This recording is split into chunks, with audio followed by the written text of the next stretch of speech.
Hi everyone, Assalamu alaikum. Welcome to my YouTube channel, English in Short. This is I Mahmoud, an English lecturer and language researcher. Thank you all for watching the video right now. প্রিয় শিক্ষার্থী বন্ধুরা, আশা করি তোমরা সবাই ভালো আছো। আমিও আলহামদুলিল্লাহ ভালো আছি। তোমরা সবাই ভালো থাকো, সুস্থ থাকো, নিরাপদে থাকো, এটাই প্রত্যাশা। শিক্ষার্থী বন্ধুরা, আজ আমি তোমাদের সাথে শেয়ার করব পার্সিভ স্পিচের দৃষ্টিকোণ থেকে বাক্যের ব্যবচ্ছেদ, অর্থাৎ বাক্যে কোথায় কোন পার্ট অফ স্পিচ ব্যবহৃত হয় বা কোন শব্দ কোন ইউনিটে বসলে বা ব্যবহৃত হলে কোন পার্ট অফ স্পিচ হবে, সেই বিষয়গুলো আজকে আমরা এই ভিডিওতে দেখব। তো তোমরা তোমাদের স্ক্রিনে দেখতে পাচ্ছ perceive speech as or in clues or sentence units, অর্থাৎ পার্সিভ স্পিচ ক্লুজ বা সেন্টেন্সের ইউনিট হিসেবে অথবা কোনো ক্লুজ বা সেন্টেন্স এর ইউনিটে কোন পার্ট অফ স্পিচ কিভাবে ব্যবহৃত হয়।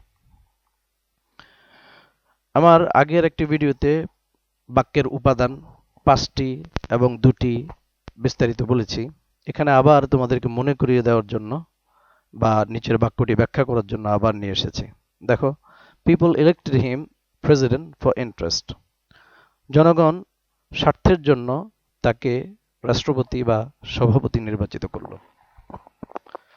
এখানে 5টি উপাদান: subject, verb, object, complement, adverbial. তোমরা আগেই জেনেছ বাক্যের সর্বোচ্চ উপাদান 5টি হতে পারে, 5টির বেশি নয়, আর সর্বনিম্ন উপাদান 2টি হতে পারে, 2টির কমও নয়। তবে কোনো কোনো উপাদান ডাবল, ট্রিপল, ফোরফোল্ড, অর্থাৎ একই উপাদান রিপিটেশন হয়ে 10, 12, 15, 20টিও হতে পারে।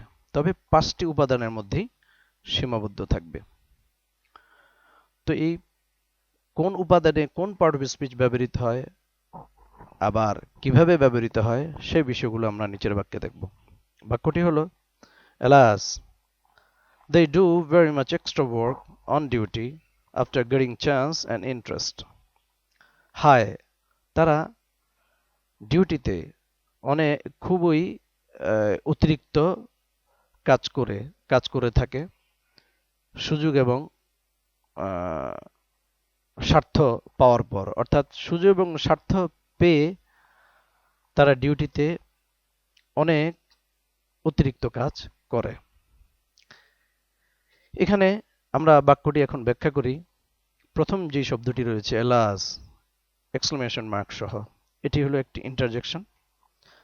আর ইন্টারজেকশন কখনো বাক্যের মাঝে বা শেষে বসে না, সবসময় ইন্টারজেকশন আশ্চর্যবোধক চিহ্ন সহ বাক্যের শুরুতেই ব্যবহৃত হয়।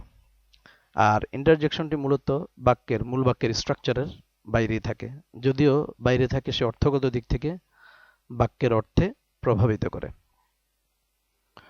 দেন দেই হলো সাবজেক্ট। সাবজেক্ট আমরা জানি এই শব্দটি এটা প্রনাউন, আর সাবজেক্ট হিসাবে যে শব্দ ব্যবহৃত হয় এনি ওয়ার্ড, অন্যান্য যে কোনো শব্দ পার্ট অফ স্পিচ সাবজেক্ট হিসাবে ব্যবহৃত হতে পারে। সাবজেক্ট হিসাবে যখনই ব্যবহৃত হবে তখনই সে নাউন হয়ে যাবে। এখানে দে মূলত প্রনাউন, তো নাউন বা প্রনাউন তো সাবজেক্ট হিসাবে অলওয়েজই ব্যবহৃত হয়, সুতরাং দে হলো প্রনাউন। তারপর ডু হলো ভার্ব, সাবজেক্টের পরপরই ভার্ব থাকে, সাধারণ বাক্যে সাবজেক্টের পরপরই ভার্ব থাকে।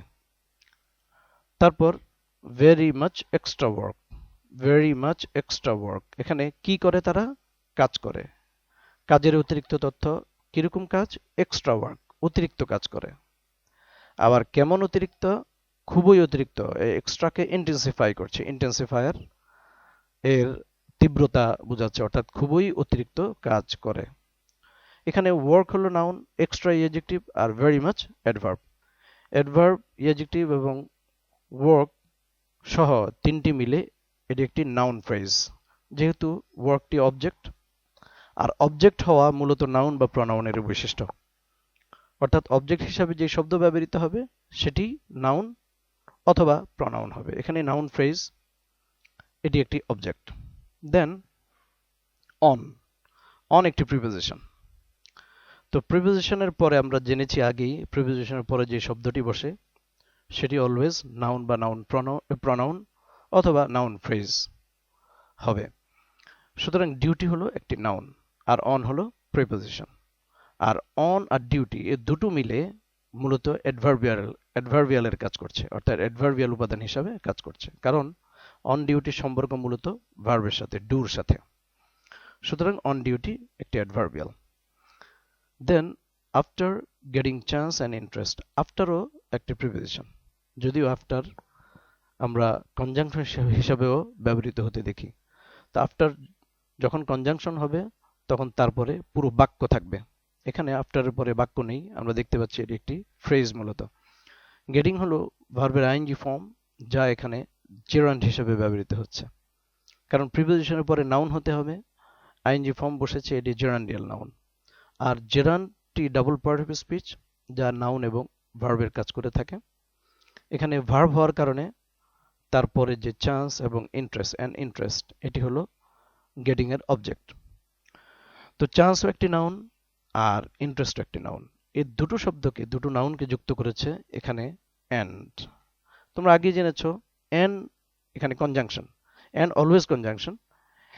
অ্যান্ড কনজাংশনগুলো মূলত কোনো ওয়ার্ড বা ফ্রেজকে যুক্ত করে না, কনজাংশন যুক্ত করে দুটো ক্লুজ বা দুটো বাক্যকে। এখানে আমরা দেখতে পাচ্ছি দুটো শব্দকে যুক্ত করেছে। মূলত এই বাক্যটি দুটো বাক্য ছিল, তো একই সাবজেক্ট একই ভার্ব বা অন্যান্য শব্দ একই হওয়ার কারণে দুইবার না এনে একবার আনা হয়েছে। অর্থাৎ বাক্যটি ছিল Hellas they do very much extra work on duty after getting chance, and alas they do very much extra work on duty after getting interest। অর্থাৎ চান্স দিয়ে একটি বাক্য, ইন্টারেস্ট দিয়ে আরেকটি বাক্য, দুইবার না এনে একবার বলা হয়েছে অন্যান্য বাক্যের অন্যান্য উপাদান একই হওয়ার কারণে। সুতরাং এন্ড মূলত এখানে কনজাংশন, এবং সে মূলত দুটো বাক্যকেই যুক্ত করেছে। আমরা ব্যাখ্যায় যদি যাই দেখি যে দুটো বাক্যকে যুক্ত করেছে। তো এখানে আমরা after getting chance and interest এটি অ্যাডভার্বিয়াল, অন ডিউটি অ্যাডভার্বিয়াল, দুটো অ্যাডভার্বিয়াল। আমরা উপাদানের দৃষ্টিকোণ থেকে আবার যদি খেয়াল করি, দে হলো subject, do verb, very much extra work এটি object, then on duty adverbial, after getting chance and interest এটিও আরেকটি অ্যাডভার্বিয়াল, কারণ after getting chance and interest এটির সম্পর্ক মূলত ডু ভার্বের সাথে। তো এখানে উপাদানের দৃষ্টিকোণ থেকে আমরা পেলাম চারটি উপাদান, কমপ্লিমেন্ট এখানে নেই, চারটি উপাদান পেলাম। আর পার্টস অফ স্পিচ সবগুলোই পেলাম। কোনো পার্ট অফ স্পিচ ডাবল পেয়েছি, যেমন অন প্রিপোজিশন এখানে দুটো, নাউনও এখানে কয়েকটি, যেমন চান্স, ইন্টারেস্ট, ওয়ার্ক, হ্যাঁ একাধিক পেলাম। তো আমরা আজকে দেখলাম যে কোন পার্ট অফ স্পিচ বাক্যে কোথায় ব্যবহৃত হয় এবং তার কাজ কি। এখানে আরেকটি বিষয় লক্ষণীয়, এর আগেও বলেছি আবার একটু বলি, যে সাবজেক্ট হিসাবে যে শব্দ বসবে সে অলওয়েজ নাউন বা প্রনাউন হবে। অন্য শব্দও যদি পার্ট অফ স্পিচ সাবজেক্ট হিসাবে বসে সে নাউন হয়ে যাবে। দেন ভার্ব, সাবজেক্টের পরেই ভার্ব, তারপর ভার্বের পরে অবজেক্ট, অর্থাৎ ভার্বকে কাকে বা কি দ্বারা প্রশ্ন করলে যে শব্দ বা শব্দমালা আসে তা নাউন বা নাউন ফ্রেজ বা প্রনাউন, এটি একটি object. Then on duty adverbial prepositional phrase হয়েও অ্যাডভার্বিয়াল হতে পারে, আবার একা অন্য কোনো শব্দ অ্যাডভার্বিয়াল হতে পারে, যেমন ডেইলি, রেগুলারলি, অলওয়েজ, রিসেন্টলি ইত্যাদি ইত্যাদি।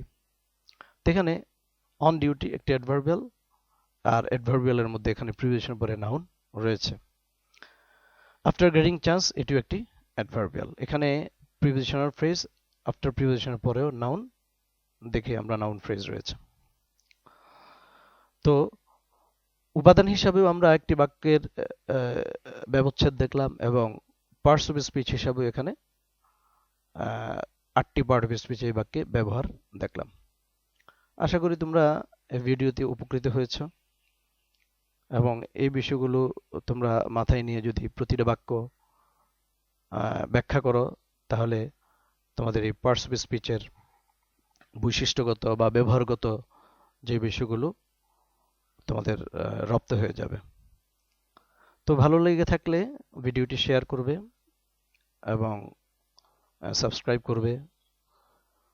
কোনো কমেন্ট থাকলে কমেন্ট বক্সে। আজ আর নয়, আল্লাহ হাফেজ।